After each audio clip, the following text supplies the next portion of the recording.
이거 어쨌든 좀 오랜 시간 이제 저랑 달리 좀 입시 컨설팅을 많이 하셨잖아요. 하시다 보니까 느껴지는 지점이 되게 많으실 텐데 이 일반 초등 학부모 분들이 좀 입시에 대해서 좀 가볍게 생각하고 있는 지점이 좀 있다고 저는 개인적으로 보거든요. 있죠. 어떻게 생각하세요? 네.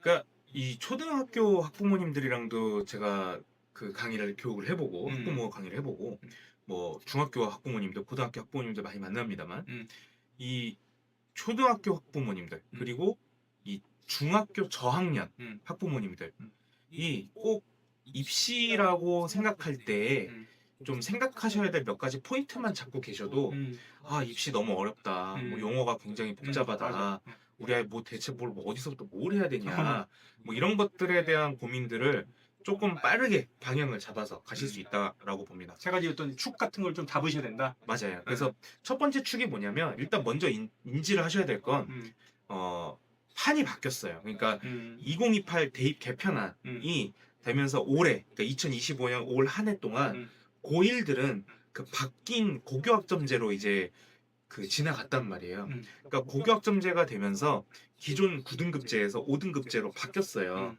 그래서 그것 때문에 기존 9등급은 4%까지 음, 1등급이었는데 음, 지금 5등급제가 되면서 10%까지 1등급이 되지 음, 않았습니까? 그래서 야, 1등급이 많아지니까 좋은 거 아니냐 음, 라고 하지만 반대로 얘기하면 11%가 갖는 그 2등급의 음, 그 퀄리티가 음. 굉장히 낮아졌다는 거예요. 희석된 거죠. 네, 왜냐면 2등급은 33%까지 음, 2등급이거든요. 그러니까 얘가 2등급이면 32%여서 2등급인지 음, 11%여서 2등급인지가 판별이 안 되는 거예요. 그렇지.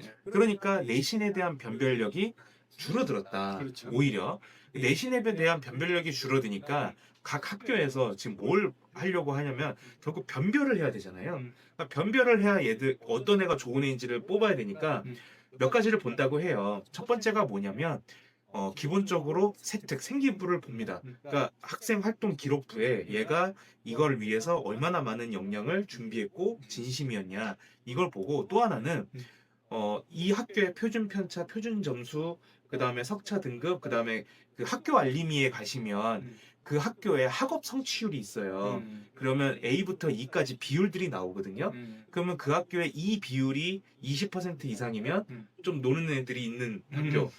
만약에 10% 미만이면 공부 조금 노력해서 하는 학교. 음, 그래서 이런 정보들을 어떻게든 알아서 음, 얘가 어떤 학교에서 혹은 어떤 환경에서 공부를 좀 하는 환경에서 음, 자랐는지 음. 이런 것들을 자꾸 판별해 내려고 한다는 거예요. 변별력이 없으니까. 변별력이 없으니까.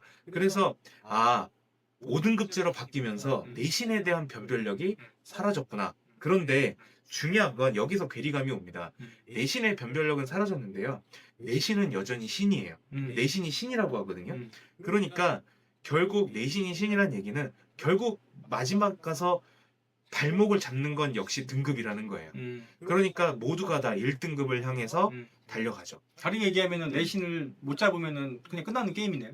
그렇죠. 그러니까 이제 그 뭐 고려대나 음, 연대나 뭐 사합 얼마 그래서 음, 네 개 과목 음, 합해 얼마를 굉장히 그 수학적으로 계산해서 음, 그 공부를 안 하는 친구가 통과할 수 없는 등급 합을 만들어 놨다 그래요. 그래서 이제 그런 등급 합이 그 만들어 놓기도 하고 아니면 최저 등급을 없애는 경우도 있고 음, 그다음에 내가 내신으로 그러니까 생기부로 잘 통과를 했지만 결국 수능 등급 최저를 못 맞춰서 엎어지는 경우도 있고 그래서 이 내신에 대한 변별력이 없어졌지만 음, 결국 발목을 잡는 건 역시 내신이기 음, 때문에 변별력이 없는 내신을 붙잡고 있어야 되는 그 약간 아이러니한 상황에 놓여 있다라는 거고요. 음, 2028년부터 이제 수능을 보는 음, 친구들은 통합사입니다. 통합사의 통합과. 통합. 네, 그러니까 너 물리할래, 화학할 우리가 옛날에는 음, 물리나 뭐 하기 싫으면 네, 맞아요. 지구과학하고 했잖아요. 그걸로 막 도망갈 수 있었는데 지금은 그냥 통합입니다. 통합. 네, 그러니까 물 2까지는 안 가고 음, 물 1 수준, 음, 화 1, 그다음에 생물 1, 지구과학 1 수준의 통합을 다 봐야 돼요. 그러니까 내가 약하다고 해서 음, 그거를 안 할 수가 없는 네, 그런 거고요. 수학의 범위도 좀 조정이 되고요. 그다음에 무엇보다 고교 학점제가 됐기 때문에 이제 자기 그 계열에 맞는 음, 계열 적합성에 맞는 음, 과목들을 선택을 하게 됐어요. 음, 그러니까 내가 어떤 과목을 선택할지를 고민을 해야 되는데 고1 때는 보통 다 공통 과목이란 말이에요. 그러니까 한두 과목 정도를 선택을 하고 이제 고1 중순 때부터 너 2학년 때 무슨 과목 선택할래? 그러면 그때부터 이제 머리가 깨집니다. 아, 내가 무슨 전공을 갈지도 안 선택했는데 무슨 과목을 들을지를 선택하라고? 지금 내가 선택한 거에 따라서 나중에 내 선택지가 제한되면 어떡하지? 그러니까 애들이 다 어디로 가냐? 무난한 과목. 뭘 들어도 어디에도 어필할 수 있는 과목. 그리고 공대를 갈 거면 꼭 들어야 되는 뭐 수학, 뭐 이런 것들을 이제 하게 됩니다. 그러니까 올 한 해 일대 혼란이 벌어졌어요. 일대 혼란이 벌어지니까 교육부도 부랴부랴 막 대책들을 내려놓고 있고, 또 올 한 해 이제 돌아가는 추이를 보니까 이 대학 입장에서도 야, 이런 식으로 애들이 혼란하게 뭘 공부를 하면 변별이 돼? 지금 생기부 중요한 거 다 하니까 다들 생기부를 진짜 말 그대로 레고 쌓듯이 조립을 하고 있단 말이에요. 그러니까 이거 안 되겠는데 야, 논술해. 그러니까 애들을 그냥 직접 평가하겠어. 뭐 이런 기조로 간다라는 겁니다. 그래서 우리 어머님들이 아셔야 될 건 대학의 입시판이 그동안 우리가 야, 수능 잘 보면 되지. 뭐 그냥 학교 가갖고 공부 잘하면 되지. 에서 조금씩 판이 흔들렸다라는 겁니다. 그게 가능하려면 최상위권에 있으면 그게 가능해요. 그러니까 모의고사 보고 뭐 하면 그냥 다 1등급이고 그냥 그런 애들은 그냥 다 필요 없이 정시로 그냥 가면 됩니다. 네, 그러면 되는데 이제 정시 비율 역시 전체 범위에서 28% 정도가 정시고 한 70% 정도가 수시이기 물론 때문에 지역마다 좀 다를 수 있어요. 네, 그 전체 퍼센테이지로 보면 거의 68%가 수시고요. 거기에 정시는 재수생들이랑도 경쟁을 해야 되기 그렇죠. 때문에 수시를 놓을 수가 없어요. 그렇죠. 네, 그 수시 6장 카드를 안 쓰는 것도 이상해요. 그러니까 이런 부분에 대해서 내가 알고 있던 우리 어머님들이 교육받을 때 저도 7차 교육과정을 겪었습니다만 그 교육과정 때를 생각하면 안 되겠구나. 되게 중요한 말씀이세요. 네. 그렇게가 일단 첫 번째. 저도 현장에서 이렇게 말씀을 드리는 게 그 취준생, 그러니까 우리가 취업할 때 저도 한 12년 전에 대기업에 있다 나왔는데 그때 취업할 때의 준비 과정이랑 지금이랑도 많이 달랐어요. 그러니까 준비하는 과정도 달랐고 보는 것도 달라졌고, 그러니까 옛날에 내가 그 준비했던 생각으로 바라보면 안 되는 거예요, 취준생들을. 맞아요. 마찬가지로 내가 옛날에 뭐 수능 준비하고 내가 옛날에 대입 준비하고 내 뭐 조카 준비하고 이런 수준이 아니라 저는 늘 말씀드린 게, 그래서 딱 한 번만 수능 한번 봐보시라. 스스로 한번 문제집 사서. 그리고 한번 애들 거 교과 서점 가면은 고3 거 문제집 많거든요, 고2 거. 그거 한번 봐보시라. 그러면 애들 조금 이해된다. 그리고 두 번째로는 취업 준비 과정을 한번 겪어보시라.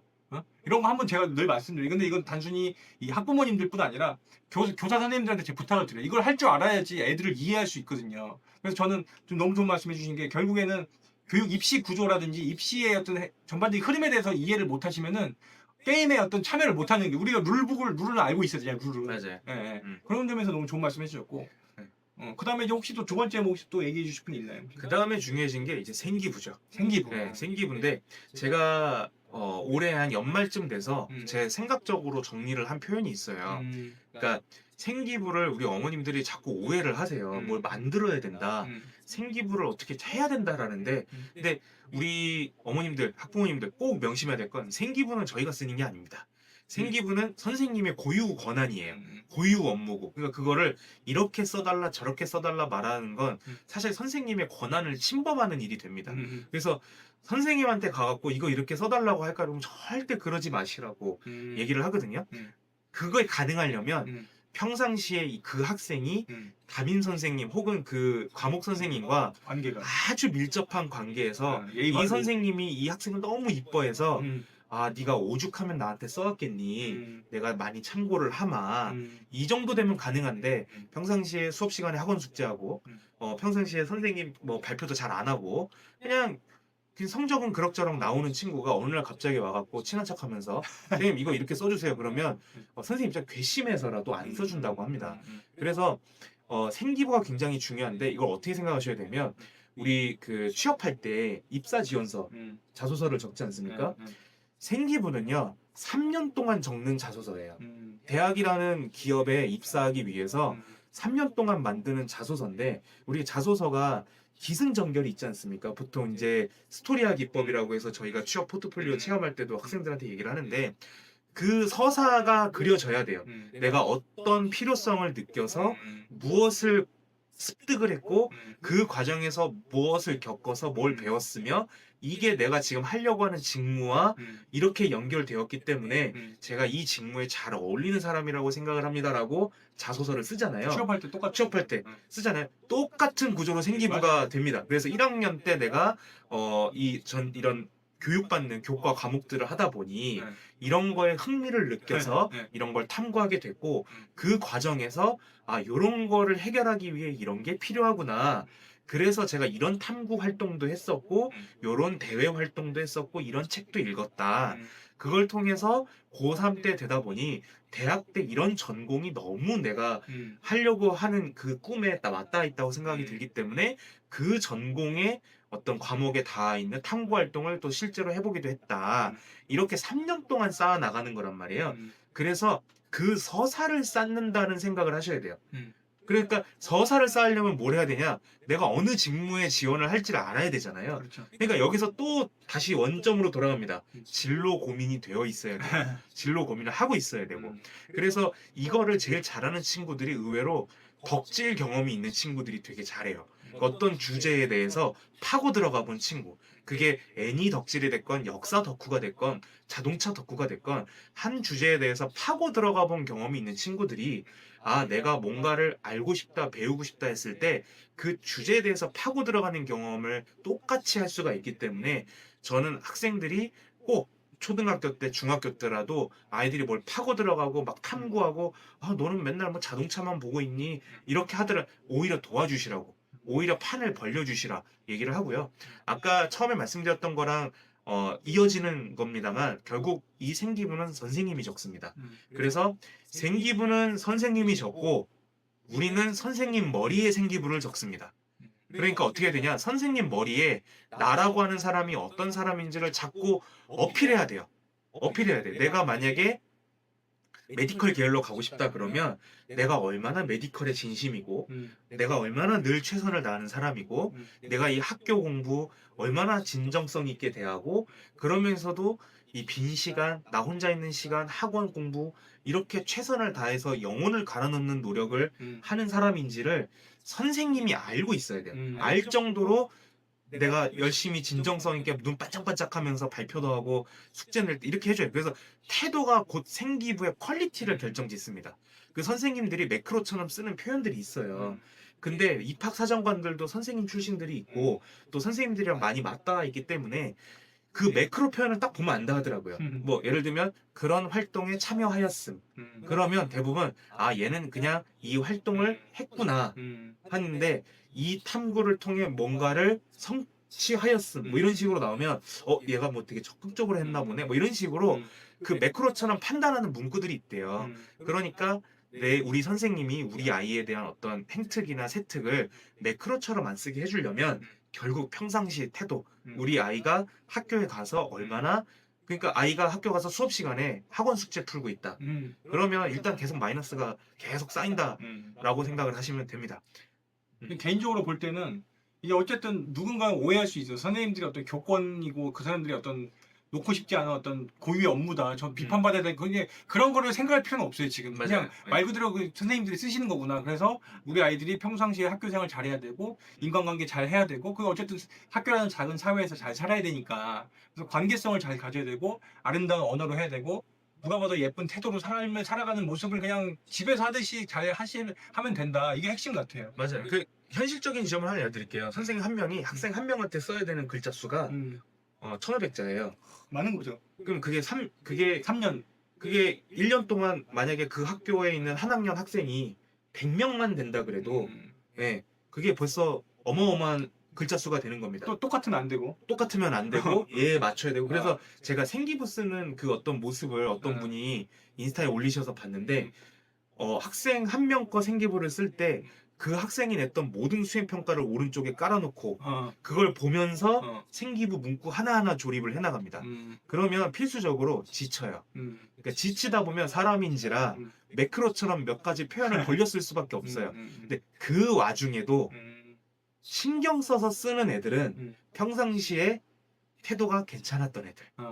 이 선생님이랑 라포가 잘 형성됐던 애들. 아까 싸바싸바 하라는 얘기는 아닙니다. 오해하시면 안 돼요. 싸바싸바 하는 게 아니라 아 그렇지 얘는 철수는 음. 평상시에도 늘 컴퓨터 IT였지. 얘는 거의 IT 바락이었지. 음. 요 정도만 돼도 괜찮다라는 말씀드립니다. 그러니까 어쨌든 이거는 초등 중등 부모님들한테 해당하는 얘기인데 이 아이들이 어쨌든 초등 중등 때도 그런 삶의 태도가 바르게 있어야지 고등학교 가서도 이게 연장되죠. 연장돼서 그런 게 자연스럽게 선생님한테 나오지. 사실 이거는 그 인사 담당자분들이나 뭐 입학 사정관들이나 그분들은 사람을 보고 판단하는 게 직업이니까 거짓말인지 아닌지 다 알거든요. 좀만 말해도. 그러니까 마찬가지로 선생님들도 이 아이가 평소에 진심 어린 태도를 해야지 갑자기 그 시즌 돼서 선생님이 해주세요 하면 사람인지라 솔직히 그렇잖아요. 그러니까 그런 것들이 되게 중요한 말씀 해주신 것 같고 또 이어서 해준다면 좀 그런 것도 있는 것 같아요. 예를 들어서 초등 중등 시기가 어쨌든 그 아까 말했지만 자유학기제라는 게 중1 때부터 있지만 그 전으로 준비가 돼야 되니까 미리미리 진로를 준비해서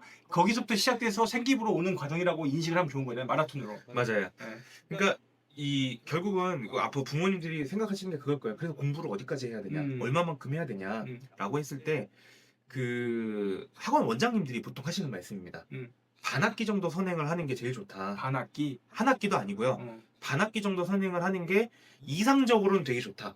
왜냐면 내가 반학기 정도 선행을 하면 학교 공부가 복습이 돼요. 복습의 개념이 돼요. 그러니까 반학기를 선행하라는 얘기는 일종의 반학기 분량 정도가 예습을 하는 거고 그러면 학교 공부 자체가 복습이 되기 때문에 일종의 우리가 기억 곡선 있잖아요. 몇 주차 때 뭐 보고 또 한 며칠 있다가 뭐 보면은 그 기억이 되게 오래 간다. 그 곡선 주기에 맞추는 거예요. 그거를. 그래서 속도보다는 깊이가 되게 중요하다라고 보시면 되는데 몇 가지 좀 타협을 하면 안 되는 지점이 문해력이요. 문해력을 타협하시면 안 되는데 국어 이렇게 가르치시는 얘기를 좀 들어보면 한자 급수 따는 게 굉장히 중요하다라고 얘기를 해요. 어떤 경우에. 왜냐면 애들이 다 나중에 어디 가서 무너지냐. 우리나라 말은 다 거의 한자어로 돼 있지 않습니까? 그러니까 한자를 읽을 줄 알면 대부분이 독해가 돼요. 대부분의 문장이 독해가 됩니다. 그리고 대부분의 문장을 해석할 수 있어요. 그럼 그 나머지는 그때부터는 그 문장을 조립해서 문맥을 파악하는 연습이 되는 건데 애들이 무너지는 건 기본적인 독해에서 다 무너진다라는 거예요. 한자어로 이게 내가 알고 있는 우리말로 치환이 안 되는 겁니다. 그래서 문해력은 타협 불가. 그러니까 어릴 때부터 독서를 시켜라라는 얘기를 하는데 어떤 책을 읽을 거냐의 문제보다는 읽는다는 행위에 굉장히 그 즐거움을 느껴야 돼요. 그러니까 읽는다는 행위에 지루함을 느끼면 안 되고 문장을 읽고 최대한 많은 문장에 노출이 되고 그 최대한 다양한 표현에 노출이 되고 최대한 다양한 어떤 그 단어들을 알고 있어야 된다. 그러니까 제일 좋은 건 한자를 좀 가능한 필수 한자 정도라도 초등 중등 때 떼고 고등학교에 들어가는 게 제일 좋다. 왜냐면 영어도 그 올해 불수능이었지 않습니까? 그래서 그 영어 가르치시는 분들이 공통적으로 하는 얘기가 결국은 국어다. 왜냐면 영어를 해석을 해놓으면 수능 영어도 역시 국어다. 네, 결국은 한국말로 해석을 해야 돼요. 치환을 해놓으면 이게 이번 수능이 불수능이었던 이유가 한국말로 해석을 해놨는데 그 해석된 한국말을 못 푼 거예요. 그러니까 결국은 국어의 영역으로 떨어지는 겁니다. 그러니까 국어는 타협할 수가 없다. 저도 우리 아들 네. 가르치면 수학 문제가 굉장히 어려워졌더라고요, 옛날보다. 네. 문제 수학을 그냥 이렇게 쉽게 푸는 게 아니라 국어로 굉장히 어렵게 문제를 맞아요. 내니까 네, 이걸 네. 이해하는 것 자체가 어려운 거야. 맞아요. 수학 그 문제 자체를 내가 알고 있는 식으로 치환하는 거. 네. 그 다음에 이제 수학머리는 그러니까 우리가 타고난다고 얘기를 하잖아요. 근데 이제 아주 최상위권 수학이 아니라면 그러니까 결국은 우리가 누적량을 쌓는다는 얘기는 맞아요. 축적을 시키는 거거든요. 그 누적량을. 그러니까 제일 중요한 게 이해를 하고 넘어갔냐가 되게 중요해요.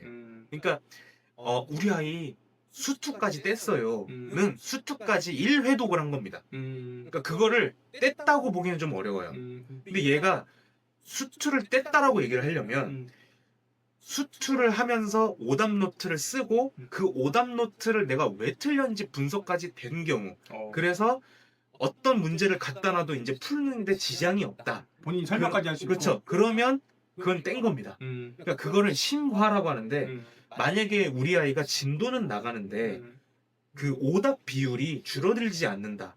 그러면 거기서 스톱을 하고 다시 이해를 했는지 체크하고 넘어가야 돼요. 왜냐하면 결국 우리가 모든 우리나라의 초등학교 때부터 고등학교 때까지 그 수학 전체 커리큘럼이 있어요.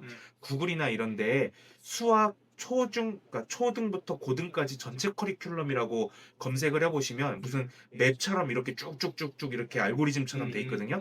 그러면 결국 끄트머리는 미적분이에요. 그러면 미적분을 하기 위해서 뭐 2차 방정식, 배우는 거죠. 공간의 도형의 뭐 이해 등등 해갖고 이걸 이해하기 위해서 1차 방정식, 사칙 연산, 그러니까 몰아오는 거거든요. 근데 어느 한 군데에서 이해가 안 된다. 그러면 그 이전 커리큘럼 어딘가가 이해가 안 되는 어딘가 겁니다. 고장 난 거야 지금. 고장 난 거야. 그러면 이거를 내는 게 되게 중요하다라는 거예요. 이걸 못하면 했다 치고 넘어가는 순간부터 지옥이 펼쳐집니다. 그러니까 속도보다는 지금 고등학생이라면 그런 시간이 없죠. 사실 고등학생이라면 어떻게든 스킬이나 그냥 문제 은행식으로 최대한 많이 그냥 맞춰보고 넘어가야 되지만 그래도 초등 중등이라면 그래도 지금은 심화를 할 수 있는 여유가 있다. 그러니까 그거를 내가 충분히 이해하고 넘어갔는지를 하셔라. 그리고 이전 영상에서 말씀을 드렸습니다만 고등학교 올라가면 수행 지옥입니다. 그 상당해요. 중등도 지금 저희 딸이 이제 중1에서 중2 올라가는데 지금 이제 중학교 자녀 보내시는 분들은 아마 아실 거예요. 중간고사 25점, 기말고사 25점, 그리고 수행평가 50점. 그렇게 해서 한 학기 100점 만점으로 점수를 냅니다. 그러니까 수행평가가 엄청나게 많아요. 수행평가는 다 시간을 들여야만 할 수 있는 것들이에요. 간단한 게 없어요. 그러니까 뭐 보니까 뭐 영어 외워서 스피킹하기. 그러면 외우는 시간만 집에서 하루 이틀 써야 돼요. 그러니까 뭐가 없어지냐? 순수하게 교과 공부할 시간이 사라져요. 교과 공부할 시간이 사라지는데 고등학교 가면 이 학습 양이 2배로 뛴단 말이에요. 그러니까 그럼 고등학교도 마찬가지로 수행 지옥이거든요. 그러면 수행 평가 때문에 교과를 놓치는 경우가 생겨요. 그러니까 중학교 때 다른 건 몰라도 수학 정도는 수학 공통수학 그러니까 1학년 때 공통수학 상하거든요.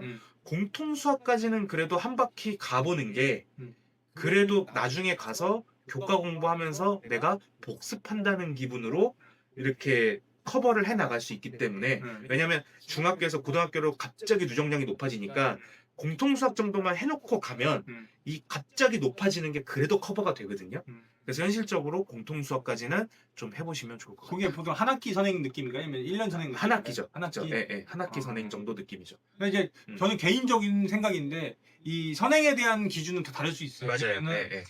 누군가는 반 학기가 좋다, 누군가는 한 학기가 좋다, 누군가 1년이 좋다 다 다를 수도 있는데 어쨌든 이런 의견이 있다라고 좀 알아주시면 좋을 것 같고 지금 다 얘기 들으면서 저도 이제 초등 자녀가 있기 때문에 좀 와닿는 거는 어쨌든 부모님이 많이 신경을 많이 써주셔야 될 것 같아요. 아까 얘기했지만 전반적인 입시 전체에 대한 큰 그림을 이해하고 계셔야 되고 어떤 과목은 전략적으로 선행을 이 정도 해야 되고 어떤 과목은 이 정도만 하시면 좋다. 그럼에도 불구하고 선행을 하는 건 유리하다 정도의 차이는 있지만 그런 것도 좀 염두를 해두시면서 이렇게 전반적인 걸 준비를 하시면 좋겠어요.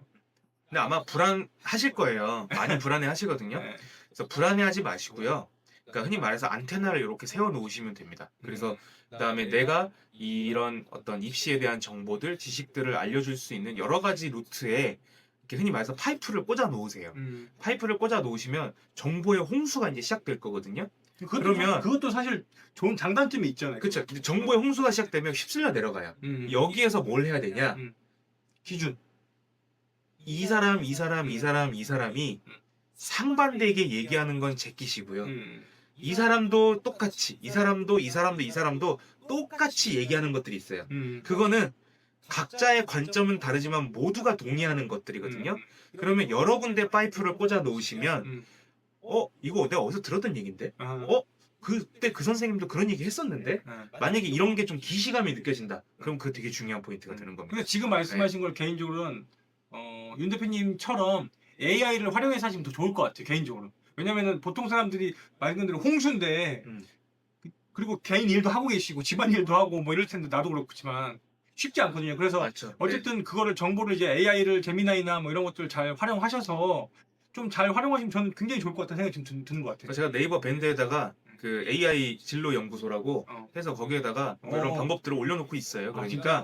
예, 뭐 관심 있으시면 아니, 관심 있는 게 네. 내가 볼 때 해야 돼요. 왜냐면은 네. 아까 이거 그 아이들 수행 평가 얘기도 나왔지만 아이들도 이제 수행 평가 할 때 AI 도움을 안 받는 시대로 본격적으로 들어갈 거라고 봐요. 네. 제가 어저께도 어떤 친구가 요청을 해와서 영어 세특 주제를 잡고 싶은데 과학적으로 하는데 아무리 자기가 타이핑을 해도 AI가 답을 안 준다. 어떻게 하면 좋겠냐? 그래서 제가 프롬프트를 짜서 한 5분 만에 150개 찾아갖고 줬어요. 그랬더니 거기서 이제 하나 주제 선택해서 썼다고 하더라고요. 그러니까 이거 활용법만 알면 시간이 아주 비약적으로 단축이 되실 겁니다. 이따가도 얘기를 할 수 있는지 모르겠지만 전반적으로 이렇게 이해하시면 되죠. 전반적인 입시라든지 룰을 알아야 되고 경기장도 한번 둘러보셔야 되고 네. 거기서 어떨 때는 내가 저기 웅덩이에 물이 파져 있으니까 점프를 해야 되고 어디는 내가 뭘 해야 된다는 전반적인 경기장 상태에서 보시는 게 이제 선행에 대한 어떤 깊이 맞아요. 종류도 보셔야 되고 그런 거 여러 가지 정보를 계속 이제 업데이트되는 것들 혹은 강남에서 정말 유행하는 것들 깊은 것들 크리티컬한 것들 그런 것들을 흡수를 하시되 그거를 내가 하는 데까지는 한계가 있으니까 좀 AI 같은 걸 잘 활용하시는 게 굉장히 효율적이다 이렇게 이해하시면 좋을 것 같아요. 맞아요. 네, 그렇게 이해하시면 되겠습니다.